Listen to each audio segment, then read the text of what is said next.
تو اللہ قاضی طبع طبعی رضوان اللہ تعالیٰ علیہ کہ آپ کی صلوات ان کے درجات میں اضافہ فرمائے. اللہم صلی علی آیت اللہ غازی ارشاد فرماتے ہیں کہ امام حسین واسع رحمت ہے، رحمت ساری امام حسین سے ہے، لیکن اس واسع رحمت کا دروازہ ابوالفضل العباس ہے کہ تم اس در پہ آؤ گے تو حسین تک جا پاؤ گے. دروازہ ہے، جھکا ہوا ہے آج بھی حرم حسین کے حرم کی طرف. اس لیے تو کہا جاتا ہے کہ جب پہلے زیارت پر جاؤ تو کہاں جاؤ؟ پہلے قاضی عباس کی زیارت کرو، اجازت لو. ادب کا تقاضا ہے. استاد فاطمی نے کہتے ہیں بعض لوگ بڑی بے ادبی کرتے ہیں، میں نہیں آؤں گا آئندہ، مولا میری یہ بات قبول نہیں ہے. کیا وہ بہتر جانتے ہیں تمہارے لیے بہتر کیا ہے؟ مولا میں تو یہ کیا، مولا میں نے وہ کیا. نہیں عزیزان محترم، جس عباس نے اپنے امام کے آگے آج تک آنکھیں نہ بلند کی ہوں، اس کے حرم پر آنکھیں جھکا کے جانا چاہیے، دلوں کو جھکا کے جانا چاہیے. عطا عباس ہی کے پاس ہے.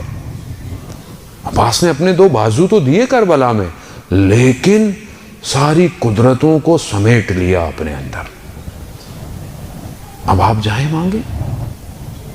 ایک خادم کہ جو کہتے ہیں کہ 12 نسلوں سے ہم حضرت عباس کے حرم کے خادم ہیں.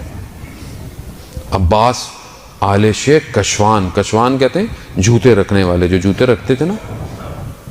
400 سال سے زیادہ ان کے خاندان نے حضرت عباس کی حرم کی خدمت کی. چابی ہمیشہ سرداب کی ان کے پاس رہتی تھی. وہ کہتے ہیں کہ جمعے کا دن تھا، آج بھی جمعے کا دن ہے اتفاق سے، جمعے کا دن تھا، رات ہو چکی تھی، میں حرم میں بیٹھا ہوا تھا تو دیکھا کہ ایک عرب آیا اور اس نے کوئی ہاتھ میں کچھ چیز لپیٹی ہوئی تھی، اور جب ہٹایا تو دیکھا کہ کوئی ایسا لگتا تھا گوشت کا ٹکڑا ہی ہے بس. اور کہا عباس میں نے تو آپ سے اولاد مانگی تھی، یہ کیا دیا جو نہ ہل سکتا ہے نہ بول سکتا ہے. 7 سال سے میں اسے سنبھال رہا ہوں، اب میری بس ہو چکی ہے. یہ کہہ کر اس نے اس بچے کو جو کہ گوشت کا ٹکڑا ہی تھا زری کی طرف پھینکا اور فوراً باہر نکل گیا. اور زری سے وہ بچہ جب ٹکرایا تو کہتے ہیں اتنی آواز آئی کہ باہر ایوانوں تک آواز آئی. دوڑتا وہ شخص کہتا ہے کہ میں گیا کہ کہیں بچے کو لگ نہ گئی ہو. میں نے کہا تھا عجیب شخص ہے، اس طرح اولاد کو اپنی پھینک کر چلا گیا. میں نے بچے کو اٹھایا، اپنے آغوش میں اٹھایا، اپنی آبا کبا کے اندر اس کو لیا، اس کو بٹھایا. کہتا ہے 12:30 بجے یہ واقعہ ہوا. 1 بجے بچے کو میں نے دیکھا کہ اس کی آنکھوں میں آنسو آنا شروع ہو گئے. پھر میں نے دیکھا اس کے ہاتھوں میں حرکت شروع ہو گئی ہے.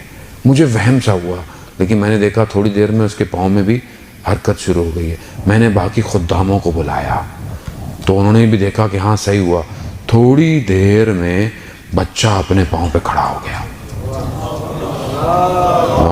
صلی اللہ محمد.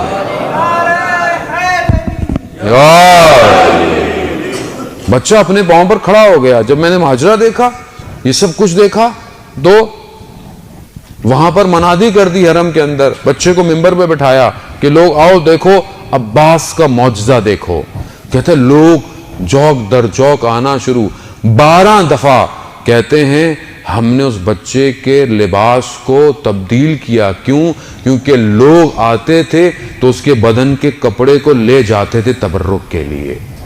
عباس کی شفا تھی. کہتے پھر ہم نے اس کو ایک سواری میں بٹھا کر کربلا کے شہر میں منادی کی، کہا کہ یہ عباس نے اسے شفا دی ہے. کہتے ہم نے اس بچے سے پوچھا کہ تمہیں جب زری پر تمہارے باپ نے پھینکا تھا تو تمہیں چوٹ نہیں لگی؟ کہتا ہے جیسے ہی میرے باپ نے مجھے زری کی طرف پھینکا تھا تو زری سے 2 ہاتھ نکلے، انہوں نے مجھے آغوش میں لیا اور میرے پاؤں سے میرے ہاتھ اور پھر میرے سر تک پھیر کر چلے گئے۔ عزیزان محترم، یہ عباس کے سر کاش میرے سر پہ بھی آج ہو جائیں۔ یہ ہاتھ کہ جو اسلام کی خاطر قربان کیے، یہ ہاتھ میرے سینوں کے اندر بھی نور کو بخشیں۔ یہی ہاتھ اٹھیں خدا کی بارگاہ میں، میرے لیے دعا کریں۔ عزیزان محترم، حضرت عباس نے اپنے بازوؤں کو اسلام کی خاطر دیا، امام کی خاطر۔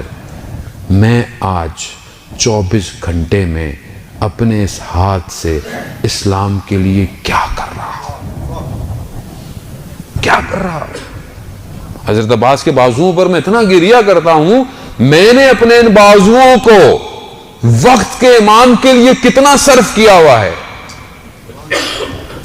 کتنا حلال لے رہا ہوں، کتنا دے رہا ہوں، کتنا کسی کے یتیم کے سر پہ ہاتھ پھیرتا ہوں کہ نہیں پھیرتا، اپنے بچے کے سر پہ ہاتھ پھیر رہا ہوں۔